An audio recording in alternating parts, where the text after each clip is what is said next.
Hi, my name is Zach Cachero. I'm the computer science grad student on this project, and the way that I fit into this biosensor chip is through data analysis and essentially how to make sense of all the data that's coming off of the chip. So today we're going to talk about sensors in general and how they're used in science experiments. So first question is, what is a sensor? And as you can probably guess based on the word alone, it's anything that can sense changes in the environment around it. And usually we're talking about a specific attribute such as temperature or light or some specific chemical.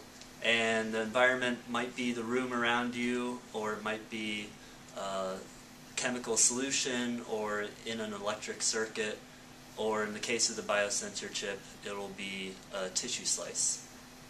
We can also say that our human body is made up of a variety of different senses. And everybody knows about the 5 different senses, but there's also plenty more. But that means that our eyes, our nose, our ears, our tongue, and our skin are all different sensors. But the main problem with this is that our observations are subjective and unreliable, and there's also plenty of different things around you that you're not able to sense, such as infrared light or ultraviolet light, or high-frequency pitches, or the voltage in an electric circuit, or even the amount of oxygen in the air around you. Here's a classic optical illusion that shows how our senses can be tricked. In this picture, the smaller red and green boxes are actually the same color, even though it doesn't appear like it. And that's just because our eyes use the context of the colors around them in order to draw conclusions. So this just underscores the importance of having a reliable sensor and the fact that we need to collect quantitative data rather than qualitative data.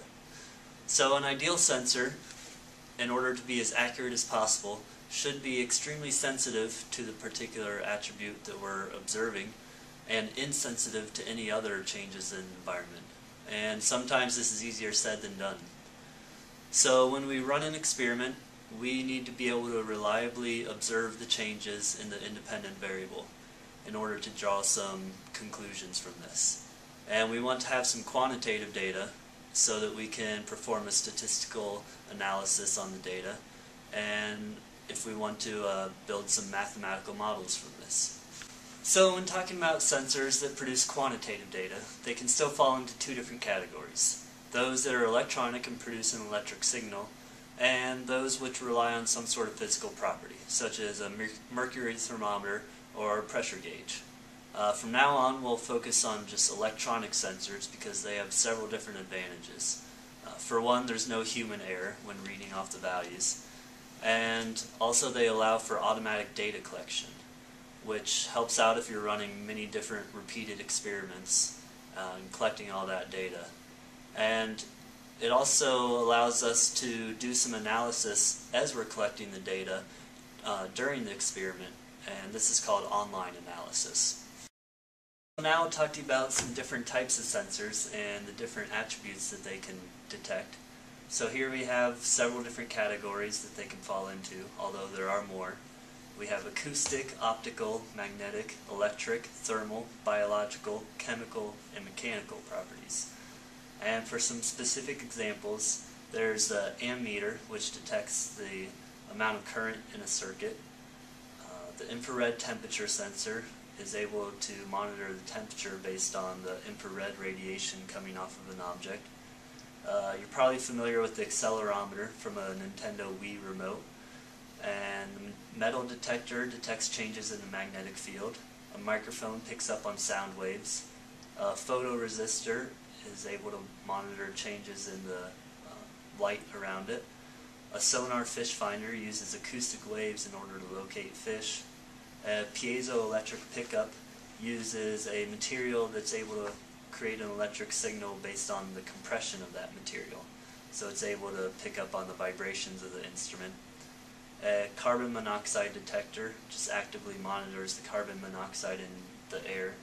And the particle detector from the Large Hadron Collider at CERN is a good example of how research in science has pushed the development of new and more complex types of sensors. So there's a special category of sensors called biosensors, which are used to measure some sort of analyte in the body. And probably the most common one that you've heard of is the blood glucose meter, which is used by diabetics to monitor their blood sugar levels. And this uses an electrochemical reaction, which uses an enzyme to catalyze a reaction for glucose, and essentially produces a small current which the sensor picks up on, depending on the levels of glucose in the blood. And the biosensor chip that we're all developing uses a very similar principle with an electrochemical reaction, only it's monitoring neurotransmitters over a small area on a brain tissue slice. And this will give us a good idea for how cells communicate with each other, and also how the brain develops under different conditions. So I mentioned this biosensor chip several times now, and that's not just some shameless self-promotion of our project, but it really illustrates the last point. And that's the fact that new technology and advances in engineering allow us to develop new types of sensors. And with these new types of sensors, we might be able to observe something that was completely unobservable before. And with this new type of data that we get from it, we can run some new experiments and draw conclusions from those experiments. And eventually this will lead to some new discoveries in that field. So, in the end, the development of new types of sensors are pretty essential and will continue to push the boundaries of where science can go.